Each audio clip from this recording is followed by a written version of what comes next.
welcome to another episode of Finders Keepers, the podcast that helps you find the best keepers for your keeper and dynasty leagues. I'm your host, Jordox, and round one of the fantasy season has come and gone. And what a round it was. Ups and downs, some surprise role changes, curious time on ground numbers, and some very unexpected tons. Hopefully you were on the right side of some of these plot twists and came out the other end with a first up victory. I had a mixed bag of results, some pretty disappointing ones, and you know, I find round one is such a funny time in the fantasy season. We spend so much of the preseason looking at our teams, drafting our teams, and just thinking, man, my team looks so good. And then round one comes and some players who you're expecting to do well don't, and all of a sudden you can feel pretty crappy about your team. But it is a very long season. It is but one round in, and those guys that let you down on the weekend, there's every chance they rise up and score well on round two, and then you have a completely different outlook. So we're just going to take it one round at a time. And we are only a round and a half into the season. But so far there have been some interesting knock-on effects from the rule changes brought in by the AFL, namely the 5-man bench. And some of the things I've noticed, albeit very early days, it feels like the high-scoring fantasy wingman might be making a comeback. Not since the glory days of Andrew Gaff at West Coast have we had a truly elite scoring winger, but this weekend saw a heap put up some big scores. You've got Dylan Stephens, who popped up at North with a second highest score of the round. Guys like Closey at Gold Coast put up an 80 and have had a pretty nice couple of weeks. And even Isaac Cumming for the Crows, who could barely put a score together last year, had a ripping game on the wing for the Crows and put up a near ton. Could just be early days, but I do feel like the wings are going to get a little bit more involved this season. The time on ground for individual players really varied greatly. Some teams went with two rucks, like interchanging with each other. So you had two ruckmen with pretty low time on ground. Some teams seemingly picked a player to have low time on ground and act like the sub, you know, when we had the sub rule. And this was particularly noticeable for some players coming off interrupted pre-seasons, like a Colby McKercher, who spent the first nearly 15 minutes of the first quarter sitting on the pine, which was pretty painful. And then some teams just did it for hard to explain reasons. Like you look at Essendon benching Caldwell and Parrish for large periods of that third quarter on Friday night. Very strange. I noticed a whole lot of third quarter fade outs, not just from teams like, say, Carlton and Essendon, but so many players where it looked like they were on track for a big score and then just petered out in the second half. So lots of quick judgments I've made based on 1.5 rounds, but it is going to be a different season. That's for sure.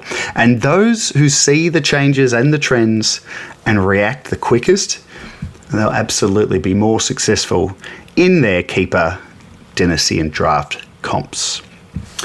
Onto the podcast though, we have the pre-season behind us and onto the real thing now in this, the second season of Finders Keepers. If you're enjoying this podcast, please make sure you've given it a like and subscribed wherever you're listening, and even a 5-star review wouldn't go astray. So this season, I'm rearranging the order of how I do things. The usual flow of an episode would be me introducing, talking a bit about the round, jumping into the things I noticed throughout the round before jumping into then my top 5 waiver wire pickup recommendations. This year, I'm going to flip it round, and I'm actually going to start the episode with my waivers first, and then jump into the things I noticed across the round. So let's do it. As always, with this podcast, I'm basing a lot of my thoughts and advice on a 10-team league with 18 players on field in the 5 defender, 7 mid, 1 ruck, 5 forward formation with a 30-man squad keeping 15 players year on year. For leagues who do play with waiver wire pickups, these picks are crucial to your success in a keeper league. It's your chance to grab a player from the pool who has caught your eye on the weekend. And it could be to fill a need, it could be to cover an injured player, or it could be you've just seen something in someone and you reckon down the track they're going to be a keeper. More times than not, it'll be a player who's had a really big score bump, really obvious. But sometimes it's less about the score and more about a subtle role change or shift in role you've noticed. Most leagues will have a waiver order set by the reverse ladder order, meaning if you're down the bottom, you'll get first dibs on the hottest free agents every week. Other leagues set it up like that, but then it becomes a rolling order. So if you have the first pick and use it, you then go to the back of the line for the next week. Or if you have the first pick you choose to pass, you'll still have that first pick the next week. So knowing these differences is really important, as you'll need to be more conservative on pulling the trigger if it's a rolling order, as opposed to, well, you just get the same value pick the next week. Another way to do it, and available on the Keeper Fantasy platform, is the Free Agent Acquisition Budget, the FAAB. And that's a waiver system where all the coaches get a set budget, like $100, $1,000, whatever the budget is for the season, and you bid on players as a blind bid. I've never played that myself. It's a pretty cool concept, but for now, I'm sort of focusing more on the traditional waiver wires.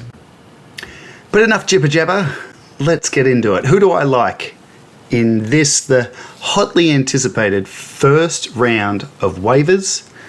My number one pick, coming in with a 39% ownership currently on the Keeper Fantasy platform in Keeper and Dynasty leagues, Adelaide Crow Braden Cook.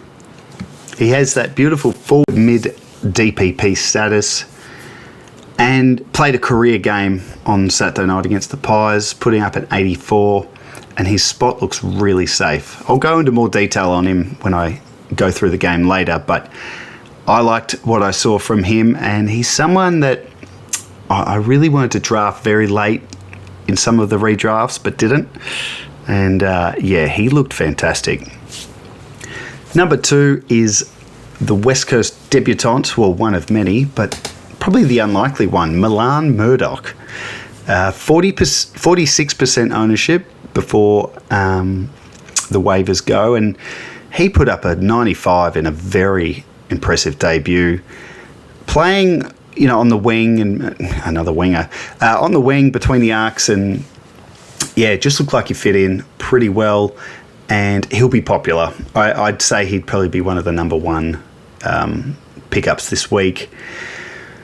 Number 3, there's a little bit of trepidation. I wouldn't mind seeing it again, but Dylan Stevens for North Melbourne at 32% ownership. He's someone that I've seen over the years and thought one day he might have a fantasy game. We saw bits and pieces of it last year, but I just wasn't sure heading into this year.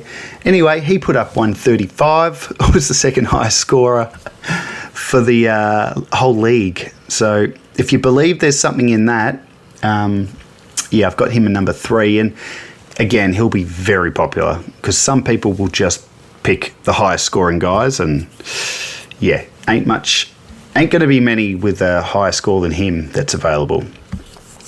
Number 4, Isaac Cumming, another Crow, sits at 57% ownership, and he showed a really good fantasy game back in his GWS days.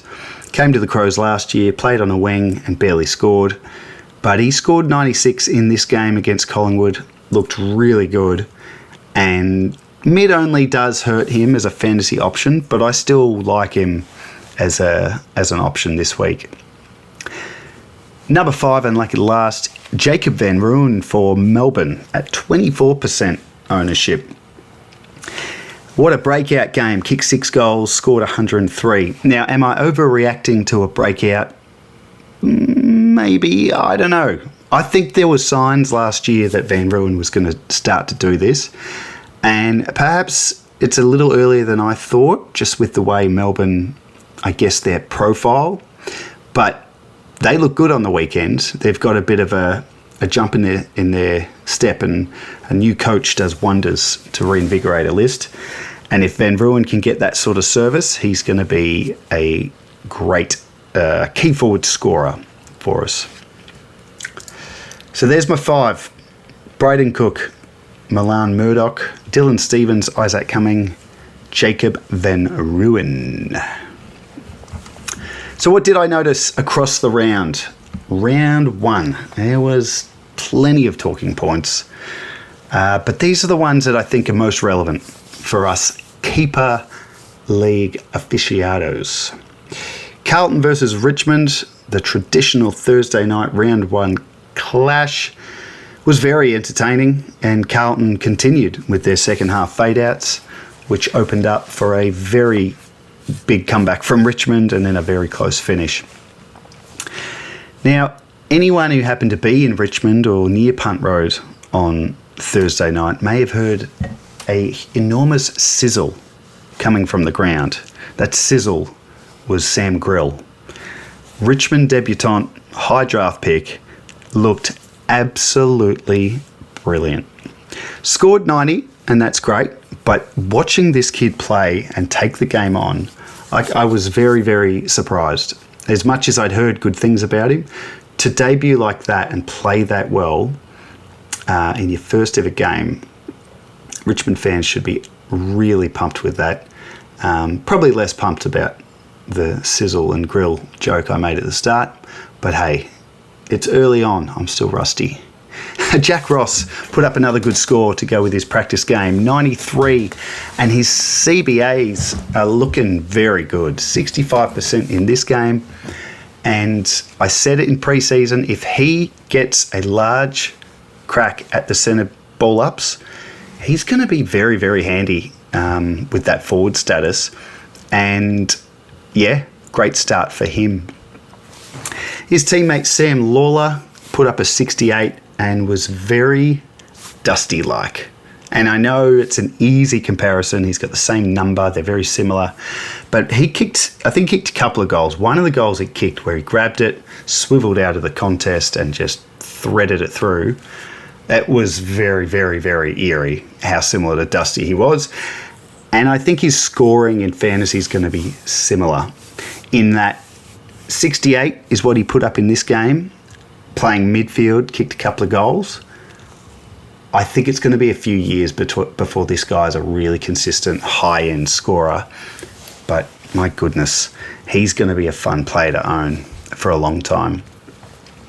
Kane McAuliffe was someone I was pretty bullish on, and he just barely got a look in at the centre ball ups. Put up a 50, really, really average score. Not what you wanted. And yeah, I was surprised in that practice game against Melbourne when it got cut short due to the lightning. He was on the ball and he looked really hot. So, I'm not sure why they moved him out in this game. But, yeah, a bit of a nervy one for McAuliffe owners. For Carlton, Hudson O'Keefe came in and replaced Liam Reedy. And I thought their output was largely the same. I'll be honest, I'm pretty surprised about Carlton giving Reedy like literally one game. I didn't think he was that bad in opening round. And young O'Keefe, I think he'll be a fine player, but I don't know why Carlton would bother recruiting Reedy from Freo just to give him one game. Anyway, we'll see what happens there. Carlton have the bye this week, and Reedy played in the VFL practice game and did all right. So, yeah, big game for him in the VFL this week if he can earn a recall for the senior side in round 3. Cooper Lord, he played a really good game, a big first half, faded in the second half, just standard for a lot of Carlton mids. But he's barely getting any centre ball up opportunities, Lord, and just surprises me. He looks like a good player to me. If they just put him on the inside, put up an 80, he's still doing a good job without it, but I just think if he gets that exposure, he could well, he could start putting up some tons, which would be nice for owners there.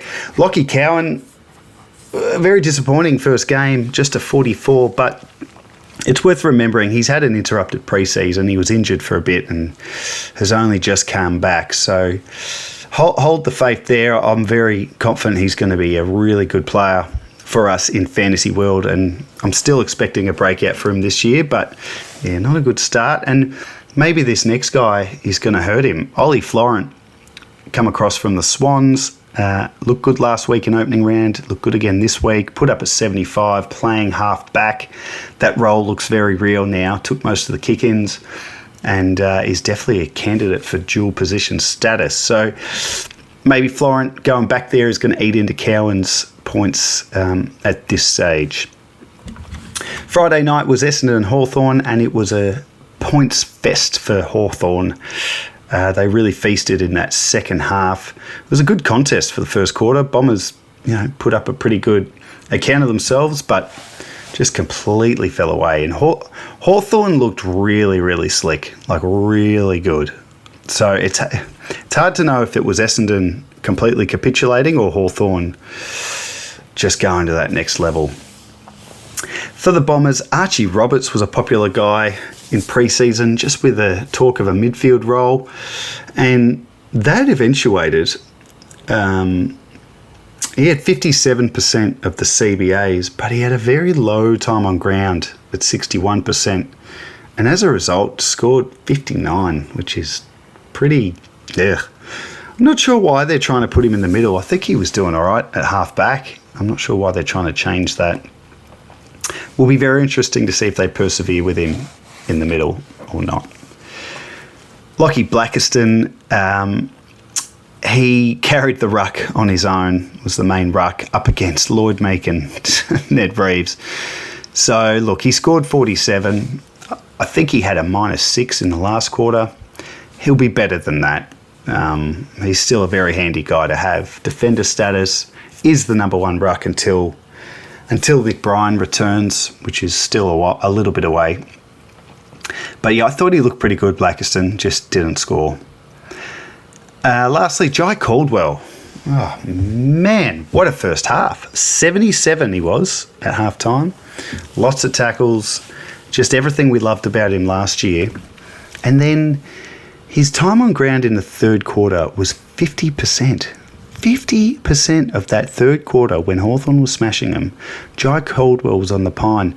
And Darcy Parish, just another name, who had a pretty good first half, he spent 49% of the third quarter on the ground. I don't know what happened there.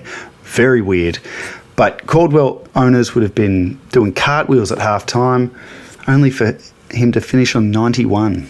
Just 14 points in the second half. Ugh.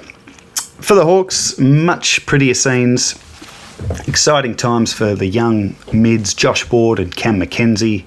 They're just starting to show what they can do when they get more exposure to the centre ball ups. Ward particularly with a 107. But McKenzie, he got up to 95. A little bit of, there was a lot of ball for the Hawks, so maybe a little inflated, those scores. But Ward particularly, I've been enjoying watching his progress. Josh Weddle put up a 94, and that was a much better return for him. As someone who owns him in a few leagues, I was pretty disappointed with his 40-odd in the opening round game. But yeah, much better this week. Really feasted on the Bombers, played in a variety of positions, started on the wing, then he was back, then he went forward, kicked goals, played on the ball at times. So all over the place, but at least he was kicking goals and put the score up. Jai Newcomb continues to tease as a high-end midfield primo. He was on 72 at halftime, but faded in the second half and like Caldwell, only got to 91. Pretty frustrating if you've got him because he has all the pieces. He just doesn't seem to put them all together. And then lastly, man, this was red alert for Lloyd Meek owners in pre-season. The talk of them maybe playing Meek and Reeves together, and it happened. Reeves came in, and I look at this in a couple of ways. Like, I thought Meek looked really good. I thought he played really well. The problem was, and is, if you're a Meek owner, Reeves looked bloody good too. They both looked good. It looked like a really good way to play with the 5-man bench. It was a 50-50 split at the centre ball ups. Meek was ahead in total ruck contests around the ground, but Reeves kicked a couple of pretty good goals. So, I don't know. As a Meek owner, I'm worried that he's going to just score like this. We got 65 in this game. But I feel like Reeves might be the one who gets more forward and gets the forward status, if at all. But yeah, concerning times. They've got Sydney and Big Brodie Grundy this week. So you'd think, well, they'll certainly go with the two again. They look good. Saturday we had the Bulldogs and GWS at Marvel, and this was a bit of a weird one. I mean, I thought this would be a good game. I thought the Doggies would get the job done. You know, Giants travelling over here to Melbourne, and Bulldogs in good form after beating the reigning premiers last week, but they kicked away a bit, and then I couldn't believe the final margin was 81 points. Astonishing. And I think we're going to see this. You know, we saw it with Sydney last week against the Blues when they piled on 12 goals. We're going to see teams go on these runs and just absolutely kick away. I mean, the Giants have a lot of injuries, of course, but they're better than... I think they're better than being beaten by 81 points. This was a team who a week ago beat Hawthorn. Really interesting. Fantasy-wise, though, it was a fantastic performance from Lockie Jakes, who built on his super impressive debut last week and put up a 112 thanks to 29 touches and 9 marks, and even took some kick-ins. Now, I didn't catch this game myself, but I remember what I saw last week against Brisbane. This is an incredibly composed kid in that back line, and they clearly trust him with the ball, and they're giving it to him plenty. So a fantastic start to his fantasy career. Ed Richards, he put up an 83, and for me, he's similar to Jai Newcomb. He just continues to tease as maybe becoming a captain option or a high-end midfield primo. Now, he's very good, he's consistent, he'll rarely give you a terrible score, but too often he'll, put up a 130 last week and then just back to an 80 in a game that they, seemingly dominated. So, yeah.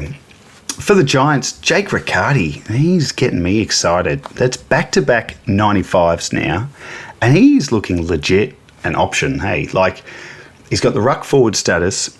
I talked about him last week, but there was an increase in his ruck usage. His centre ball ups attendances went up to 44%.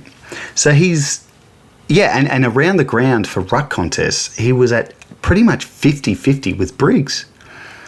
Now, Briggs had very low time on ground. Not sure what's going on with him, but I did not think Riccardi would be a 50-50 ruck with Briggs at any stage. So the time on ground numbers are fascinating. Briggs with 51% and Riccardi at 58%. So Riccardi still very low time on ground, but put up a 95, goes forward, kicks goals. He's a very exciting prospect, I reckon.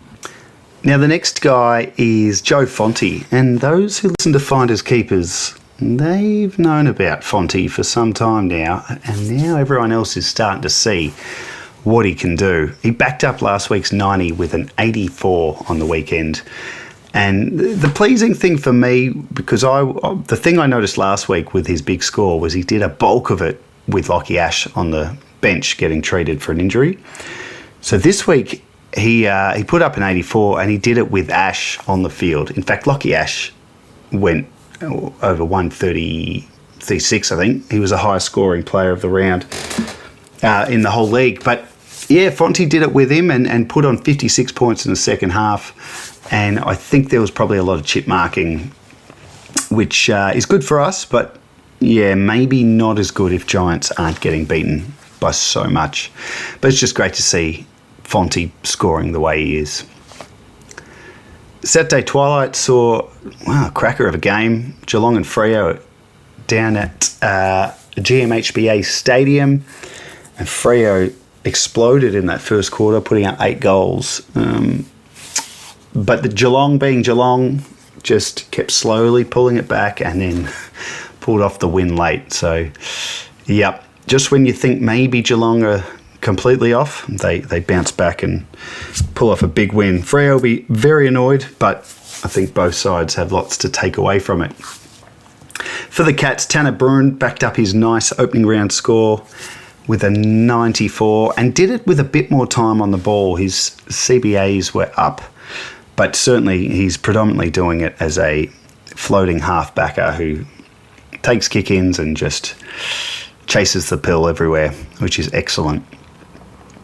Shannon Neal put up a nice 77, just a nice bit of validation for owners. He's looked a little bit off the boil and was quiet last week, but 77 now. It took 5 goals to get there, but it just showed that this is a guy that probably when Jeremy Cameron moves on, which is possibly going to be the end of this year, is going to own that forward line at Geelong, and he's got the ability to be a big scorer, I think, as a key position guy. And this was a nice taste of that for those owning him. For Fremantle, Luke Jackson, massive year incoming for him. He put up a huge 125, and he did it playing a bit forward, mostly ruck, and then a little bit as that on-baller, which still seems strange to me, but it's working. Sean Darcy did play, but had only 45% time on ground as he warms into the season. He's had an interrupted pre-season. But yeah, Luke Jackson did everything. Laid 8 tackles. He's just set for a huge year. Hayden Young, it was great to see him back. I know he played at the back end of last year, but he's had a great pre-season with very little going wrong with his body, which is nice for him. And he looked great early. He was really hot in that first half, just ran out of gas. And that last quarter was interesting. It was a seesawing game and Geelong, just edged in front. But I look at Hayden Young in the last quarter and he was statless, absolute donuts. And he played. He wasn't off injured or anything. He played that quarter. They moved him a bit out of the centre ball ups and I think it was Murphy Reid got a few more.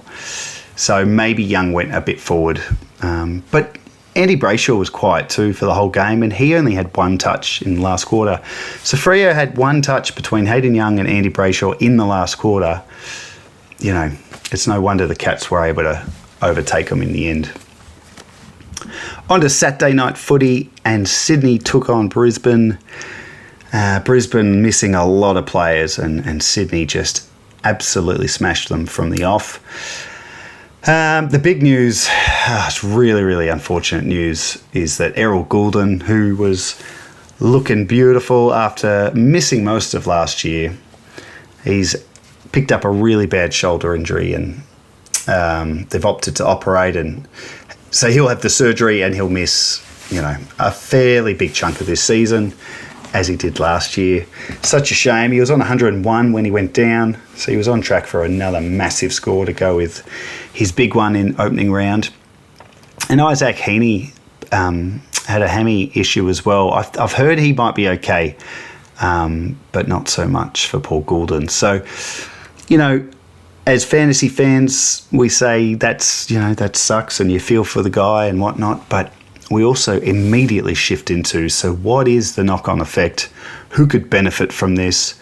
And in this game, it was Justin McInerney. He got the CBA bump in the last quarter and went on to score 84 to go with his big one last week. And I think it also bodes well for Angus Sheldrick. He put up an 87. Time on ground still lowish, 61%, but better than last week. So I think this Goulden injury, it'll be good news for McInerney and Sheldrick owners. And maybe Chad Warner too, who, I don't know what the story is with this guy. I mean, he just has to get these games out of his game. These low-scoring games. He put up a 39 from 79% time on ground, and it's just unacceptable. I don't care if he was playing forward for lots of it. He is too good a player to only score 39. And, yeah, he did it a bit last year, and I thought that won't happen anymore. He's going to mature, and he's just going to become a consistent guy, not a top-end, 105 guy. He feels to me more of a super coacher and more of an impact guy, but 39, come on, in a massive win, in a big win, crazy. And lastly, for the Swans, Riley Bice, fantastic score, 103. He's got that beautiful halfback role. He was a bit quieter in the second half, but 28 touches, 6 marks. This is just brilliant for anyone who took a punt on him in their redrafts. It is coming off, and we saw it last year as a new guy on the scene. He came in and put up some big chunky scores. So this is nice for Bice. For Brisbane, Josh Dunkley. I said last week he'll go to Heaney, and he'll only score well if he puts on lots of tackles, and that all came true. He started on Heaney. Moved off him in the second quarter. Jared Berry went with Heaney after that. But Dunkley certainly went with him to start and put up a 108 score, which is excellent, but it was on the back of 9 tackles and only 22 touches. So, look, he can keep tackling his way to averaging 100 this year, but my big call on him was that he's on the way down in fantasy land, and I think that's... Well, it's hard to say that. He just scored 108. But I think you feel what I'm saying. He's on the way down, even if it's ever so slightly. And then Sam Draper, pretty underwhelming club debut for the big Lion coming across from Essendon. But, we had to expect this. He's come off a big Achilles injury into a minor foot stress fracture just before, and it was impressive that he played in round 1. I don't think many of us expected to see him for a few more weeks. He played the role we thought he'd play, mixing ruck with splitting the ruck stuff with Darcy Fort and playing forward. Put up a paltry 41. He'll be better for the run. The other Saturday night game was Collingwood and Adelaide at the MCG, and I was there, and I finally got to see my Crows beat Collingwood at the G. It's been a very, very long time, 12 years in fact. And we've gotten so close so many times. It's a nice moment for me to witness that. But it's not about me. Collingwood had a heap of big scorers last week in opening round. And we weren't sure if that was a change in game plan to possess the ball more. It was the fact that they played St Kilda, who, going on last year's numbers, give up a lot of scores, particularly to those running half-backs. So it was going to be interesting to see how Collingwood played and how their players scored against Adelaide. And a lot of them did back it up. Isaac Quainer, he put up an 89, running off Taylor Walker. Lipinski did it with a 85, playing half forward and wing. And even Perryman hit 72 to go with his 80 last week, but surprisingly didn't run with Dawson, as I thought he might have, because he did a great job on Wanganeen Miller last week. And he actually didn't attend any centre ball ups, Perryman. So he still got 72, but in a different role. And then the other guy who looked great last week and did it again, Dan Houston. Last week was not a fluke. He's definitely back. And I said last week, he's the sort of guy that he popped a big score in opening round, but, could we really be that surprised? This is a guy who averaged 90 plus for several years in a row before he left Port. Had a shocking start last year at the Pies, a shocking season, numbers-wise. And he's gone and brained it 2 weeks in a row. They just put the ball in his hands at every option. So anyone who jumped on him, in the preseason, in the redrafts, they will be absolutely loving it. He's looking unbelievable. Onto the Crows, and I try not to talk about too many of them, but there was some really interesting things and players in this game for the Crows. None bigger than Lachlan McAndrew. His huge club debut after a couple of games at Sydney. He came across to the Crows 12 months ago, didn't play a game last year, but this pre-season leapfrogged Riley O'Brien for the number one spot, and anyone who watched this game could see why. He outrucked Darcy Cameron and gave the Crows mids a great look at centre clearance. He had 9 hit-outs to advantage, and 6 of those were directly from the centre ball ups. Scored 71, which is decent, but I just think he could be a huge missing piece for the Crows in 2026. The Crows were great last year, fell away in finals, as everyone always reminds me. And I think one of the biggest things was the midfield brigade and the centre clearance. Crows would never win that. If the Crows can become a high centre clearance side, I mean, you look at the forward line that they're feeding. McAndrew was unreal. I loved watching him live. Up there, out jumps Darcy Cameron, and his taps, his hand, his ruckcraft, as Gorney would say. Ruckcraft was elite. Anyway, there's a chance I'm getting ahead of myself. Let's see how he goes this week against Tim English. And, the challenge for McAndrew was the whole game rucking. And he had help from Toby Murray, but Toby Murray only played, I think, 31% time on ground. So, yeah, we'll see how it goes this Friday night. Quickly, a few others. Josh Rochelle put up a 98. 50% midfield role was there, as we kind of thought it was going to be. And I thought he did enough. He didn't have his best game, but he found a way to score. A lot of contested possessions. And then this week, Isaac Rankin returns, and it'll just be interesting to watch on Rochelle's role. If that midfield time, goes back down to a 30%, for example, from the 50 it was at. Wayne Miller, we've been here before, haven't we, with Miller? Early in the season, and I'm getting excited, saying he's going to be one of the best defenders you can get. But he looked incredible. I reckon that was probably his best game for the Crows, and he's been there a long time now. He recorded 34 touches, which I believe is a career high, 34 touches at 94% disposal efficiency. Now, that probably makes it sound like he had a heap of uncontested footy, lots of easy chips in the back line. Yeah, there was a bit of that, but no, he was in the thick of it. There were times he'd pick it up, weave in and out of traffic, and they just couldn't tackle him. He was shrugging them off. It was just such a great game. Great to see it, and I am hoping, like anything, it continues for him. And then Braden Cook, my number one waiver pickup for the week.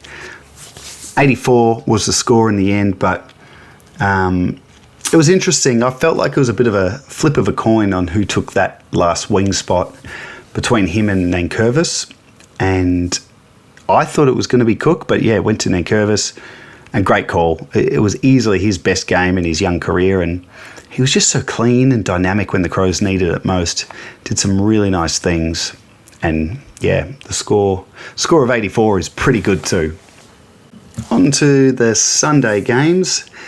North versus Port Adelaide at Marvel, and great for North fans. Start the season with a win, and they did it easy in the end. Pretty nice win over Port. And yeah, Dylan Stevens, he was one of my waiver recommendations. A 135, what was that? Was it one out of the box, or is he, finally arrived? 29 touches, 11 marks, and he's a guy I think, we've all heard of him, we've all thought about, we've probably grabbed him before in redrafts, and came from Sydney, and it just hasn't really happened yet at North, but there were some signs last year. There's some good early season, first half of last year, he did put up some okay scores playing on that wing role. So 135, yeah, he may never do that again in his career, but yeah, maybe he's finally arrived and he'll be more consistent. And I guess, yeah, just keep that spot on the wing and have a big year for the Kangas.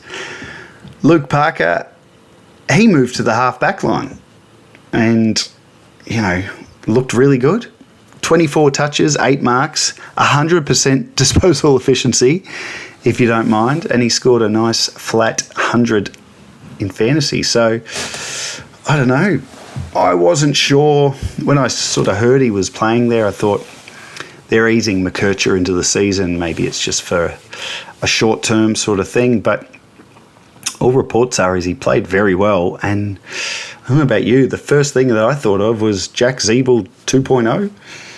Is this going to be a big year for Parker? And will he pick up the defender status and become just a super important fantasy guy like Zeeble did years ago? I reckon he will. They want him out of the midfield so that, you know, the next guy I'm going to talk about can get more of a look, and that's Finn O'Sullivan. He had 87% CBAs. 87%. It's huge. And a big reason was that he tagged Zach Butters and did a really good job. Butters, he was still their highest scorer for Port, but he didn't record a mark. Took no marks for the whole game. So great job from O'Sullivan, and he scored 67 himself in the process. So, yeah, look for North to use that again. And they got West Coast this week. Maybe O'Sullivan goes with Harley Reid. That would be a good contest. They also had Tom Blamires, who is, great story. A few weeks ago, he was not on an AFL list. They picked him up as an SSP signing. Played in the Pracky match, looked really nice off halfback. And there he was, round 1. And it was a solid debut, playing halfback. 23 touches, 5 marks. Nice and tidy. 77 on debut. Very good. For Port Adelaide, it was a dirty day for Port. Not the start Josh Carr was hoping for to his coaching career. They had no fantasy tons, and Todd Marshall got injured. I don't think it's serious. That's the last I've heard. It's not serious, but it's another injury for him, and it's such a shame. He had a great pre-season, playing in the back line for some reason, and was looking good there. So I guess the question is, you know, if that is an injury that means he's sidelined, what does it do to their structure? Who goes back there to replace him? There's a lot of players at Port Adelaide that can play different roles, and their fantasy scoring really depends on it. So it's an interesting watch at selection for Port. Dante Vicentini is the young ruck that jumped ahead of Jordan Sweet in pre-season. He appeared to go okay against Tristan Sherry. He got a heap more hit-outs than him, that's for sure, and scored 68. I just can't shake the feeling we're going to see Jordan Sweet again soon, though. He was the travelling emergency, so he didn't play Sandful. Sweet. Looking at their fixture coming up, they got Essendon this week, so Lockie Blackiston. West Coast the week after, which is Flynn, into Richmond with Nankervis. And then in Gather Round they have the Saints, which is De Conning and Rowan Marshall. So yeah, I reckon if Vicentini doesn't, if he doesn't shoot the lights out these next few weeks, and Jordan Sweet goes all right in the twos, we might see a shift. Now the last guy for Port, bit of a forgotten guy. I tweeted about him on Friday when those Sunday teams were trimmed, and Logan Evans made the 23.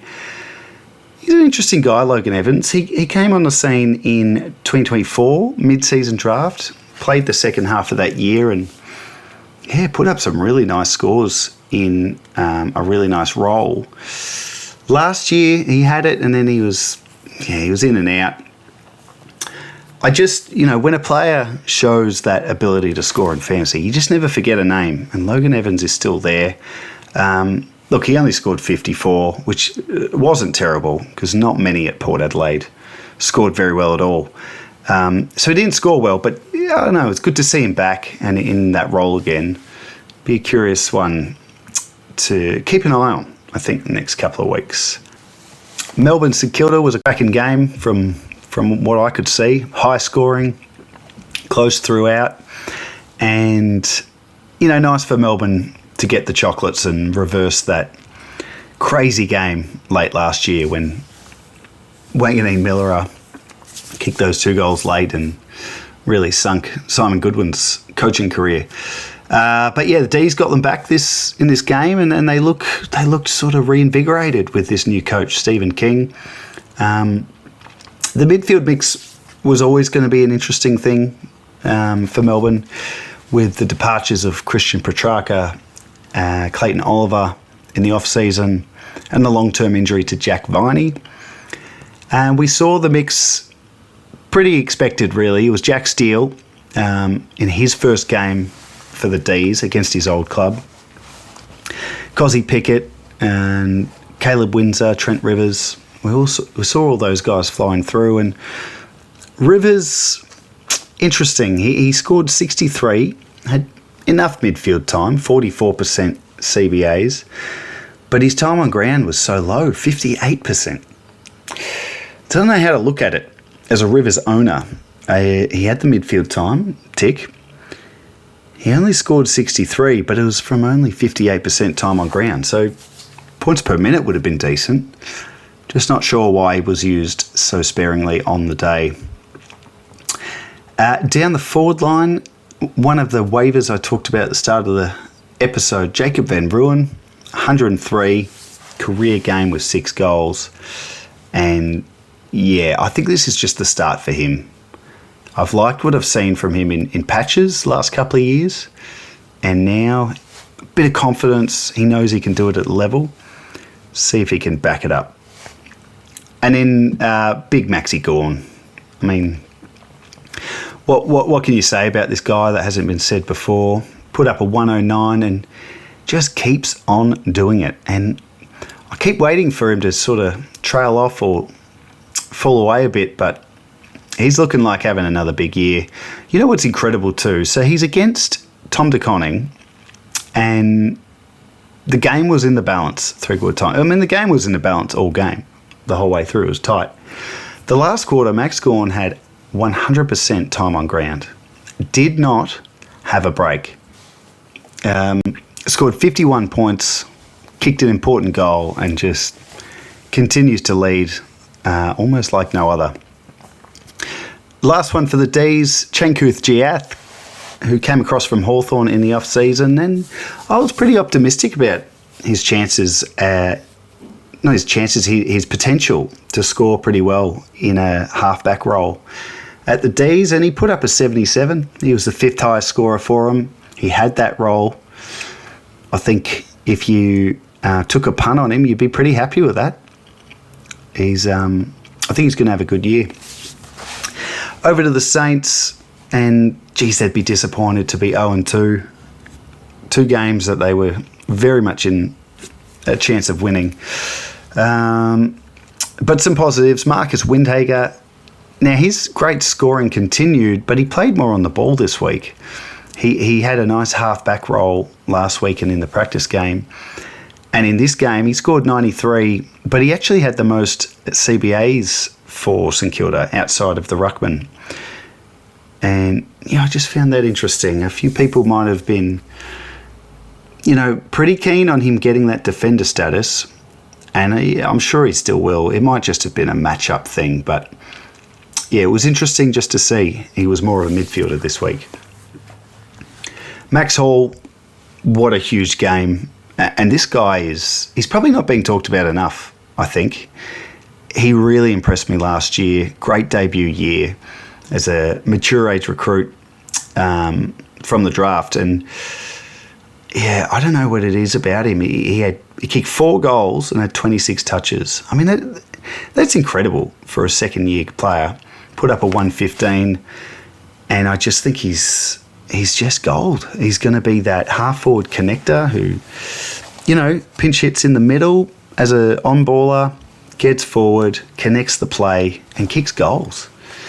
What more could you ask for? Brad Hill.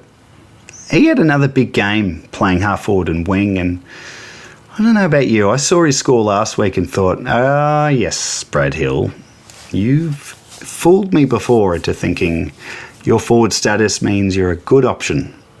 I think it was last year I grabbed him and was quite bullish, and then he scored a 40 or a 30. It's like, this is the way to trust this guy.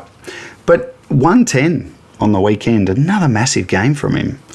And I don't know what it is. Is it the wingers that they're just scoring now? Is that, like I said at the top, the return of the winger? Not sure, but that's two very good scores in a row from him. And yeah, didn't think he'd do it at this age. Couple more for the Sainers. Jack McRae, interesting guy to talk about. He would be not forgotten, but a lot of people have written him off. Yeah, I mean, he was a sub in that last game last year for St Kilda, and even in this game, he had 56% time on ground. I think it was pretty low last week as well. The reason I'm sort of highlighting him is a couple of things. He scored 77 from that 56% time on ground, which is huge, playing a lot of midfield minutes in that time. And then, unfortunately, once again, poor Mateus Filippo has gone down with injury, and I don't know the details of it, if it's short-term, medium, long-term, I don't know the story, but he was getting a lot of midfield time, Filippo. I wonder if McRae just picks up the slack and then, I don't know, becomes a 100 guy again. That's a big jump. Maybe a 90 guy again. But it's Jack McRae. And if they do turn to him, he could do it. It's just an interesting point now. They're 0-2, and yeah, I'm not sure how the fans would respond if Jack McRae becomes one of their main mids, but I think it's worth doing. He's a very good player. Anyhow, keep an eye on it. Jack McRae, he'll be owned in all the leagues, but yeah, I don't know. If you get a bit of a sniff of something, throw a trade offer. You might get him for nothing. And lastly, Nasiah Wanganeen-Miller, last year's hero in so many ways. He's failed to reach 20 disposals in both games, opening round and this week. And he's been playing a bit more of a forward role to try and shake the taggers. He had Perryman all over him last week, and this week it was young Colton Tholstrup, the young D with a very cool name. He ran with him this week, and yeah, Wanganeen-Miller put up 77. So another pretty average score for a guy who was, the hottest of properties last year. And still will be, but he's just at that juncture now where it's, all right, you've established yourself as one of the elite absolute guns, right, of the comp. Now you got to deal with taggers. And we're 2 games in, and it's only going to get harder for him. So we'll see what he's made of, and I think we all know what he's made of. He's just got to get back to it now. And lastly, Sunday night was the Battle of the Coasters, Gold Coast versus West Coast. And I think this game really did follow the script, probably more than any other game. In round 1, Gold Coast beat up on a young West Coast side with plenty of fresh kids in.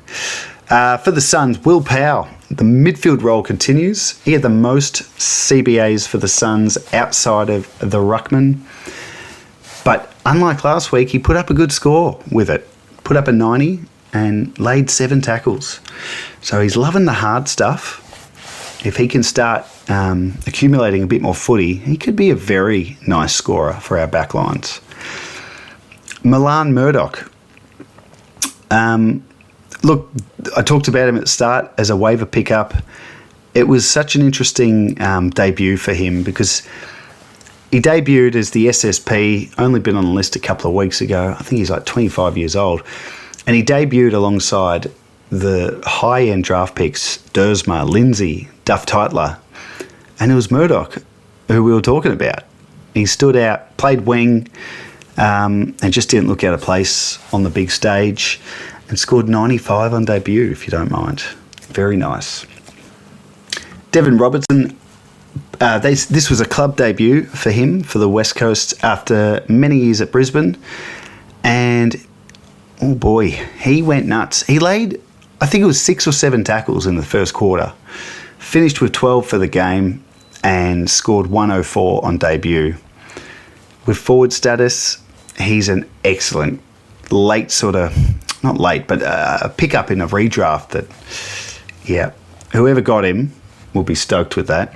And I think the interesting thing to me, I said in pre-season, not sure Devin Robertson and Jack Graham both play in that midfield. They're very similar to each other.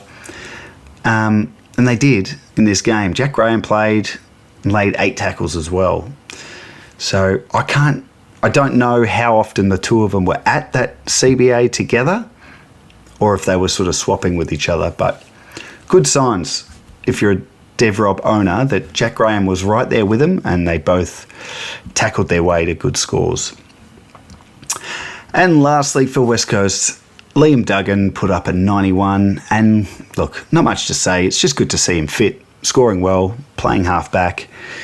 And yeah, another guy that's probably been dropped or forgotten about because of all the challenges he's had with his body and his different scoring roles. But when he's in this role and he's fit, he's a very good fantasy scorer.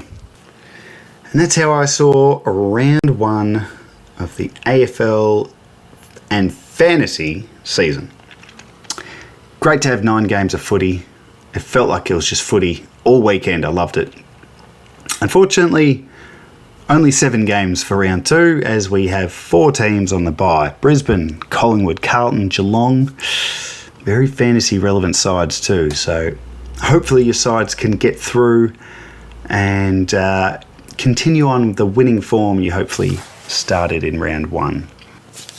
Thanks for listening to the pod this week. Don't forget to like and subscribe anywhere you're listening. And reach out to me on X at FineKeepAFL and let me know any thoughts you got, any questions you got for next week's episode.